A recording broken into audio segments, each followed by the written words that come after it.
नमस्कार बालमित्रांनो, कसे आहात तुम्ही सगळे? सगळे मजेत आहात ना? आणि घरी सगळे खेळता खेळता अभ्यास पण करत आहात की नाही? तर मुलांनो, आजसुद्धा आपण तिसरीचा मराठी विषयाचा अभ्यास करणार आहोत. मुलांनो, तुम्ही जेव्हा सुट्टीमध्ये कुठे फिरायला जाता, म्हणजेच मामाकडे, गावाला, इथे फिरायला जाता. पण कधीकधी कुठल्या प्राणी संग्रहालयाला किंवा कुठल्या पक्षी अभयारण्याला किंवा कधी राणीच्या बागेत तुम्ही तुमच्या आईवडिलांसोबत गेला आहात का? मग तिथे तुम्ही काय काय बघितलं बरं? वेगवेगळ्या प्रकारचे प्राणी, पक्षी हे सगळे बघितले की नाही? हत्ती, घोडा, अस्वल, वाघ, सिंह हे वेगवेगळ्या प्रकारचे जे जंगलात राहतात प्राणी ते सगळे तुम्ही बघितले असतील. तर मुलांनो, हे सगळे प्राणी आपण घरी ठेवतो का? म्हणजे हे सगळे प्राणी तुम्ही जंगलात बघितले किंवा प्राणी संग्रहालयात बघितले, पण कुणी असं ऐकलं आहे का की वाघ आम्ही घरी आहे, आम्ही घरी सांभाळतो त्याला किंवा सिंह सांभाळतो? नाही की नाही, कारण की हे जंगली प्राणी आहेत. मग मुलांनो, काहींना तर प्राण्यांची खूप आवड असते. मग आता घरी कुठले प्राणी सांभाळतात बरं? बरोबर, काहींना कुत्रा आवडतो, काहींना मांजर आवडते, काहींना ससा आवडतो किंवा पक्ष्यांमध्ये सुद्धा कोणी पोपट पाळतं. तर मुलांनो, हे सगळे जे प्राणी आहेत, कुत्रा, मांजर, ससा किंवा पक्ष्यांमध्ये पोपट, हे सगळे काहीजणं घरी पाळतात. म्हणजे घरात प्राणी पाळतात, त्यांना बोलतात पाळीव प्राणी. मग मुलांनो, तुम्हाला प्रत्येकाची अशी प्राण्यांची वेगवेगळी आवड असेल. काहींना कुत्रा आवडत असेल, काहींना ही मांजर आवडत असेल. तर मुलांनो, आज आपली जी कविता आहे तीसुद्धा या एका पाळीव प्राण्यावरच आहे. कोणत्या? ही बघा. ही या चित्रामध्ये किती गोड छोटेसे मांजरीचे पिल्लं तुम्हाला इथे दिसत आहेत. किती छान आहेत की नाही? अगदी चित्रावरूनच तुम्हाला ती खूप आवडली असतील. आणि काही मुलांना तर अगदी घरात पाळायलासुद्धा मांजर खूप आवडते. मग आजची आपली ही कवितासुद्धा या मनीमाऊवरच आहे. ह्या चित्रातसुद्धा ही जी गोरी गोरी पांढऱ्या शुभ्र रंगाची मनीमाऊची पिल्लं दिसतात की नाही तुम्हाला? मग ह्या मनीमाऊ आणि ह्या मनीमाऊच्या पिल्लावर एक गाणंसुद्धा आहे. त्यामुळे आपण आजची कविता शिकण्यापूर्वी हे गाणं, जे तुम्हाला खरंच खूप आनंद देईल आणि तुम्हालासुद्धा मनीमाऊ आणि तिची पिल्लं आवडायला लागतील याची मला खात्री आहे. चला तर मग ऐकायचं का ते मनीमाऊच्या पिल्लांचं गाणं? छान छान छान मनीमाऊचं बाळ, कसं गोर गोर पान. छान छान छान इवलीशी जिभलीनी इवलेसे दात, चुटू चुटू खाते कसा दूध आणि भात. इवले इवले डोळे नि इवले इवले कान, छान छान छान मनीमाऊचं बाळ, कसं गोर गोर पान. इवल्याशा पायामध्ये इवलासा चेंडू, फेकिता मी घ्याया धावे दुडू दुडू दुडू. इवल्याशा शेपटीची झाली कमान, इवल्याशा शेपटीची झाली कमान. छान छान छान मनीमाऊचं बाळ, कसं गोर गोर पान. मुलांनो, मग कसं वाटलं तुम्हाला ह्या मनीमाऊचं गाणं आणि ह्या मनीमाऊच्या बाळाची ही छान छान गंमत? आवडली की नाही? आणि तुम्हालासुद्धा वाटायला लागलं की नाही की आपल्या घरीसुद्धा एक छोटीशी मनीमाऊ किंवा त्या मनीमाऊची बाळं किंवा पिल्लं सांभाळावीत म्हणून? चला तर मुलांनो, मग आज याच मनीमाऊची काय गंमत आहे ते आपण या तिसरीच्या मनीमाऊ या कवितेमध्ये शिकणार आहोत. मुलांनो, कुठलीही कविता किंवा पाठ ऐकण्यापूर्वी, शिकण्यापूर्वी तो नेहमी वाचावा आणि कविता असेल तर ती गाऊन बघावी. म्हणजे आपण त्या कवितेशी, आपण त्या पाठाशी अगदी चांगल्या प्रकारे जोडले जातो. चला तर मग ही मनीमाऊ कविता माझ्यासोबत तुम्हीसुद्धा गा.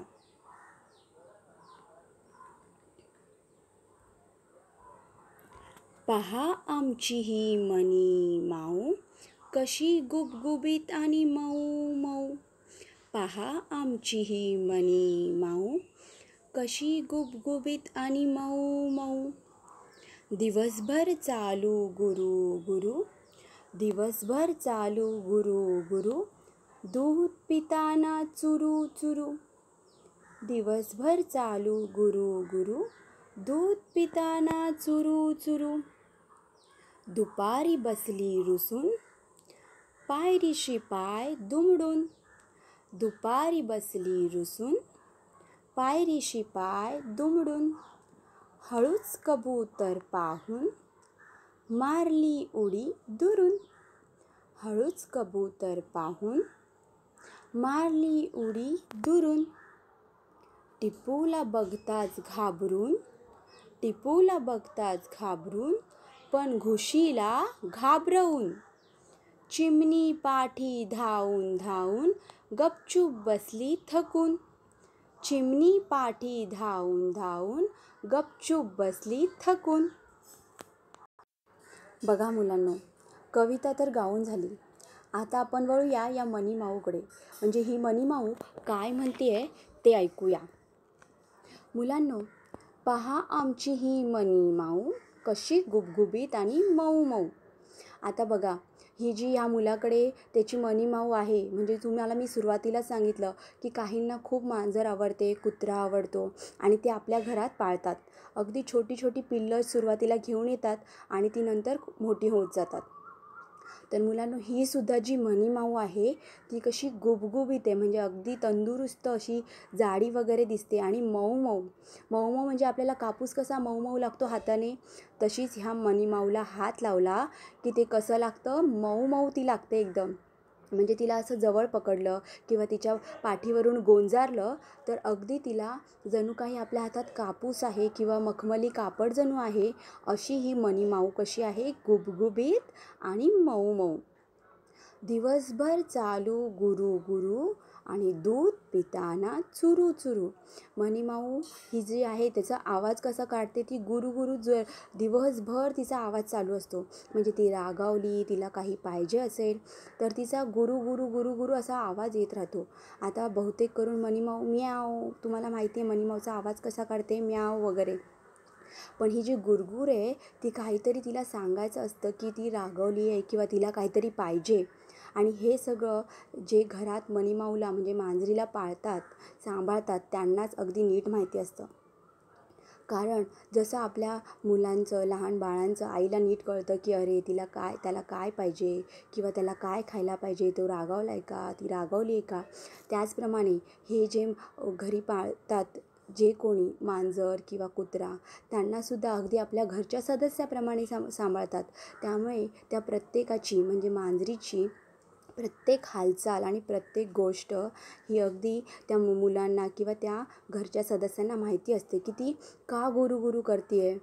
आणि दूध पिताना मात्र चुरू चुरू. बघा, तुम्हा मुलांनासुद्धा काही गोष्टी खूप आवडतात ज्या तुमची आई तुम्हाला अगदी सारखी करून देते, सारखी खायला घालते. तसंच ह्या मांजरीचं सगळ्यात आवडतं काय आहे तर दूध.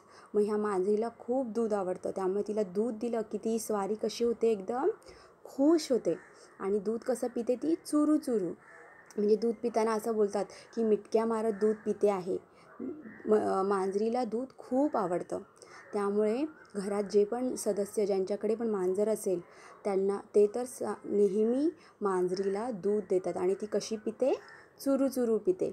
आणि तिचं काय चालू असतं दिवसभर तर गुरु गुरु चालू असतं. आणि ते फक्त त्या घरातल्या सदस्यांनाच माहिती असतं की ह्या आपल्या मनी माऊला नक्की काय पाहिजे आहे.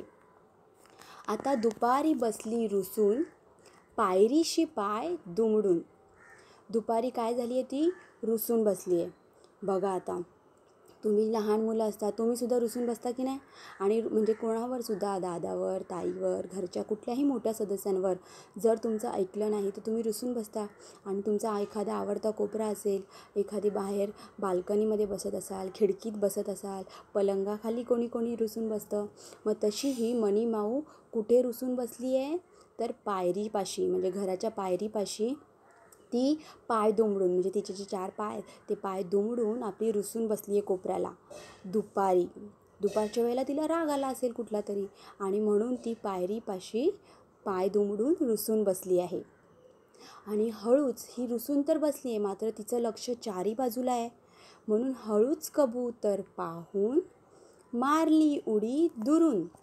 म्हणजे बघा, तिने ती पाय दुमडून पायरीपाशी बसलेली आहे, पण तिने कबुतराला हळूच एका नजरेने बघितलं आहे. आणि मांजर ही पक्ष्यांना, छोटे पक्षी जे असतात त्यांना पण खाते, उंदीर घुशी यांना पण खाते, आणि दूध तर आवडतं आहे तिचं. मग हे जे कबूतर तिने पटकन आजूबाजूला बघितलं, त्या खाण्यासाठी पटकन, भले ती रुसलेली असेल पण तिच्यावर, त्या कबुतरावर तिने काय केलं, पटकन उडी मारली दुरून. म्हणजे भले ते कबूतर थोडंसं लांब आहे, पण कदाचित उडी मारून पटकन आपल्याला त्याला पकडता येईल असं त्या मनीमाऊला वाटलं होतं. म्हणून ते काय केलं, तिने हळूच बघितलं की एक कबूतर आपल्या बाजूला आलं आहे, आणि म्हणून त्या मनीमाऊने पटकन त्या कबुतरावर उडी मारली. बरोबर, म्हणजे जरी रुसलेली असेल तरी मात्र आपलं आवडतं खाद्य तिने सोडलं का नाही. म्हणजे तुम्हालासुद्धा, तुम्ही मुलं रुसून बसता, मात्र तुमच्या आईने जर तुमचं आवडतं काही दिलं, चॉकलेट किंवा आवडता खाद्यपदार्थ बनवला, तर तुमचा राग कसा पटकन पळून जातो. तसंच ह्या पायरीशी पाय दुमडलेल्या मनीमाऊला कबूतर दिसल्यावर तिने काय केलं, पटकन उडी मारली दुरूनच ते कबूतर पकडायला. टिपूला बघताच घाबरून, पण घुशीला घाबरवून. बघा आता टिपू कोण आहे? टिपू हे कुत्र्याचं नाव आहे. मुलांनो, जसे आपल्यामध्ये काही भांडणं असतात, वैर असतात, तसेच ह्या प्राण्यांमध्ये सुद्धा खूप वैर असतात. म्हणजेच कुत्रा, मांजर यांचं खूप मोठं वैर आहे, हे सगळ्यांना माहिती आहे. म्हणजे कुत्रा मांजरीला घाबरवतो, आणि म्हणून हे टिपू हे जे नाव आहे ते एका कुत्र्याचं नाव आहे. आणि मग मांजर कुत्र्याला घाबरते. म्हणून टिपूला बघतात, आता समजा लांबून जरी तो टिपू दिसला, कुत्रा वगैरे कोणता, इथे त्यांनी कुत्र्याचं नाव टिपू दिलं आहे. म्हणून टिपूला बघताच घाबरून आणि घुशीला घाबरवून. बघा मुलांनो, ह्या दोन ओळीत किती फरक आहे. म्हणजे मांजर कोणाला घाबरते, तर टिपूला, आणि कोणाला घाबरवते, तर घुशीला. मी मगाशी म्हटलं की छोटे छोटे जे पक्षी आहेत, कबूतर, चिमणी किंवा उंदीर, घुशी, हे सगळं मांजरीचं आवडतं खाद्य आहे. मग हे जे उंदीर, घुशी ती पकडते आणि खाते, मग त्यांना ती घाबरवते. मात्र मांजर कोणाला घाबरते, तर टिपूला, म्हणजे कुत्र्याला घाबरते. चिमणी पाठी धावून धावून गपचूप बसली थकून. म्हणजे ती चिमणी पाठी धावते. मगाशी जशी तिने कबुतराला पाहून उडी मारली पटकन पकडायसाठी, पण कबूतर, चिमण्या हे सगळे पक्षी जे आहेत ते खाली जमिनीवर जास्त वेळ नसतात, ते आकाशातच उडत असतात. त्यामुळे जरी मांजरीने तिच्यावर उडी मारली असली तरी ते पटकन उडून गेलं. मग आतासुद्धा हे चिमणी पाठी धावून धावून, म्हणजे चिमणी थोडीशी जरा उडी मारत मारत जात असेल, तेव्हा मांजरीने जर पकडायचा प्रयत्न केला तर ती पकडू शकते. मात्र जेव्हा चिमणी उडून जाते तेव्हा मात्र मांजर तिला पकडू शकत नाही, कारण की मांजर उडते का नाही. म्हणून हे चिमणी पाठी जेवढं तिला शक्य तेवढी ती धावली, पण चिमणी एकदा उडाल्यावर मांजरीच्या तावडीत काही ती आली नाही. म्हणून मग काय केलं तिने, गपचूप बसली थकून. म्हणजे बघा मुलांनो, हे मांजरीचे दिवसभराचे रोजचे खेळ आहेत की दूध प्यायचं चुरू, रागवलं की दुपारी आपले पाय दुमडून बसायचं, आणि कबूतर किंवा चिमणी आपल्या आसपास दिसले की त्यांच्यावर उडी मारायची, त्यांना पकडायचा प्रयत्न करायचा, त्यांच्या मागे धावायचं, आणि अजून काय खायचं बरं, उंदीर, घुशीला घाबरवायचं. मात्र स्वतः कशाला घाबरायचं, तर टिपूला बघताच घाबरून दडी मारून लपायचं. म्हणजे असे हे या मनीमाऊचे रोज दिवसभर खेळ चालू असतात. आणि हे खेळ आणि तिची हे सगळं स्वभाव हा फक्त त्यांनाच माहिती असतो जे घरी मांजर पाळतात. बरोबर की नाही? कारण की त्याच्या प्रत्येक सवयीची आणि स्वभावाची वैशिष्ट्य हे ज्यांच्या घरी मांजर आहे पाळलेलं त्यांनाच नक्की माहिती असते. मुलांनो, तुम्हाला ही कविता कशी वाटली आणि समजली की नाही? आणि ही कविता ऐकून आणि समजून, आणि मगाशी ते मनीमाऊचं गाणं ऐकून तुम्हाला नक्कीच असं वाटत असेल की आपल्या घरीसुद्धा एक छोटीशी मनीमाऊ किंवा मनीमाऊचं पिल्लू आणावं घरी. बरोबर की नाही? तर नक्की आणा आणि तिची नक्की काळजी घ्या. तर मुलांनो, आपण आता ह्या कवितेतून काय मूल्य शिकलो ते बघायचं आहे. बघा, मी नेहमी म्हणते की कुठलीही गोष्ट शिकल्यावर त्याच्यातून आपण नेहमी चांगल्या गोष्टी घ्यायच्या आहेत. म्हणूनच ह्या कवितेतून सुद्धा आपण चांगल्या गोष्टी घेणार आहोत. तर काय आहेत त्या चांगल्या गोष्टी, म्हणजेच मूल्य काय आहेत ते बघायचं आहे. सर्व प्राणीमात्रांवर प्रेम करावे. पहिलं काय आहे, तर सर्व प्राणीमात्रांवर प्रेम करायचं आहे. बघा, आपल्या घरात पाळीव प्राणी असो नसो, पण आपल्या आजूबाजूला भरपूर हा जो निसर्ग आहे त्याच्यात विविध प्राणी पशुपक्षी आहेत आणि त्या सगळ्यांवर प्रेम करायचं, निसर्गावर प्रेम करायचं आहे. कारण की जसं आपण प्राण्यांना पक्ष्यांना प्रेम देऊ तसं ते सुद्धा आपल्याला देतात आणि त्यांचा खूप उपयोग आपल्या रोजच्या दैनंदिन व्यवहारात होतो, नक्कीच होतो. प्रत्येक प्राण्याचा आपल्याला, जे पाळीव प्राणी आहेत त्यांचासुद्धा आणि जंगली प्राण्यांचासुद्धा थोड्याफार प्रमाणात आपल्याला उपयोग होत असतो. म्हणून नेहमी प्राणीमात्रांवर प्रेम करावं. 2. घरातील पाळीव प्राण्यांना घरातील एका सदस्याप्रमाणे वागवावं. मुलांनो, आता तुमच्या घरात जर कुठला पाळीव प्राणी असेल किंवा पाळीव पक्षी असेल तर त्याला एका घरातल्या आपल्या सदस्याप्रमाणे, म्हणजे तुम्ही जे काही खात असाल, म्हणजे त्या प्राण्याला किंवा पक्ष्याला उपाशी न ठेवता त्याला अगदी पोटभर जेवायला द्यावं. त्याच्या प्रत्येक सवयी स्वभाव जाणून घ्यावा, म्हणजे तो सुद्धा प्राणी पशुपक्षी तुम्हाला जीव लावेल आणि प्रेम करेल आणि तुमच्या घरातल्या सदस्याप्रमाणे होऊन जाईल. बरोबर की नाही? आणि तुम्हालासुद्धा अगदी त्याच्याशिवाय करमणार नाही. म्हणून पाळीव प्राण्यांना, जे काही तुमच्या घरात आहे त्यांना अगदी आपल्या सदस्याप्रमाणे वागवावं. अगदी त्यांचं काही दुखलं खुपलं तर त्यांना डॉक्टरकडे न्यावं. आता तुम्ही आजारी पडला तर तुमचे आईवडील नेतात की नाही तुम्हाला डॉक्टरकडे, मग ते सुद्धा आजारी पडले, काही त्यांना जखम झाली तर त्यांनासुद्धा उपचार वेळीच करावा. 3. आपल्या परिसरात आढळणाऱ्या पशुपक्ष्यांना नेहमी अडचणीत मदत करावी. आता मी मगाशी जो दुसरा आकडा सांगितला की घरातील पाळीव प्राण्यांना सदस्याप्रमाणे वागवावे, पण प्रत्येकाच्या घरात काही पाळीव प्राणी नसतील, प्रत्येकाला घरात प्राणी पाळायला आवडत नसेल. ठीक आहे, तसंही चालतं. पण तुमच्या आजूबाजूला तर काही प्राणी असतील, मांजर कुत्रा, हे सगळे तुमच्या आजूबाजूला नक्कीच आसपासच्या परिसरात दिसत असेल. मग त्यांना तुम्ही त्रास देऊ नका.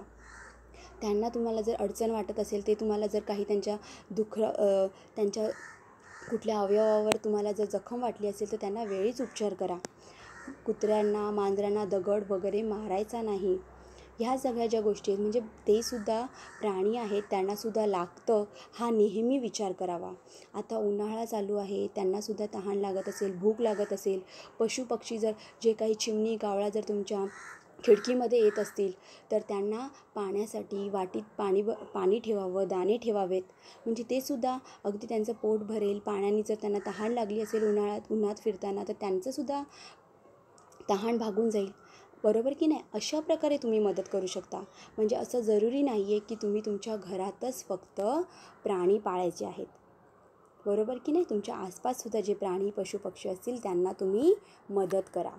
आता ही सगळी मूल्ये नीट तुम्ही ऐकायची आहेत आणि फक्त कवितेपुरतं न ठेवता तुम्ही ती आपल्या जीवनात, व्यवहारात अवलंबायची आहेत.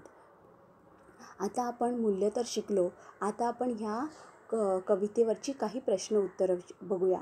एका वाक्यात उत्तरे लिहा. पहिलं, मनी माऊने कोणाला पाहून उडी मारली? पहिला प्रश्न आहे. आता मुलांनो, तुम्हाला जर कविता नीट समजली असेल तर त्यातले प्रश्न उत्तरसुद्धा नीट कळले असतील. तर मनी माऊने कोणाला पाहून उडी मारली? मनी माऊने कबुतराला पाहून उडी मारली. मनी माऊने काय केलं आहे? कबुतराला पाहून उडी मारली आहे. आपला दुसरा प्रश्न आहे, मनी माऊ कोणाला घाबरते? मनी माऊ कोणाला घाबरते बरं? टिपूला. मगाशी मी सांगितलं की कुत्र्याचं नाव काय आहे? टिपू. त्याला घाबरते. आणि कोणाला घाबरवते मनी माऊ? तर घुशीला घाबरवते. मात्र स्वतः कोणाला घाबरते? ती टिपूला घाबरते. आता हे काही विरुद्धार्थी शब्द पण मी तुम्हाला दिले आहेत. विरुद्धार्थी म्हणजे अपोजिट वर्ड्स. तुम्ही इंग्लिशमध्ये हिंदीमध्ये सुद्धा शिकला असाल विरुद्धार्थी शब्द. मग हे ज्या आता आपल्या कवितेमध्ये काही शब्द आले त्याचे विरुद्धार्थी मी शब्द इथे तुम्हाला दिले आहेत. पहिला आहे बसली, त्याचा विरुद्धार्थी शब्द आहे उठली. दुसरा आहे दुरून, त्याचा विरुद्धार्थी शब्द आहे जवळून. आणि तिसरा आहे आमची, त्याचा विरुद्धार्थी शब्द आहे तुमची. मुलांनो, ही प्रश्न उत्तरं तुम्हाला कळले असतीलच. या कवितेबरोबरच मी वर्कशीटसुद्धा देणार आहे आणि त्या वर्कशीटमध्ये या कवितेवरचे काही प्रश्न उत्तरं आहेत. आणि मला नक्की आशा आहे तुम्हाला ही कविता खूप छान प्रकारे कळली आहे. त्यामुळे तुम्ही ह्या वर्कशीटमध्ये दिलेले प्रश्न त्यांची उत्तरं नक्कीच द्याल. तर मुलांनो, कविता जशी कळली तसं मी या कवितेतून जी काही मूल्ये तुम्हाला सांगितली आहेत ती नक्की आपल्या रोजच्या वागणुकीत आणि आचरणात आणा आणि प्राण्यांचा सांभाळ करा. धन्यवाद.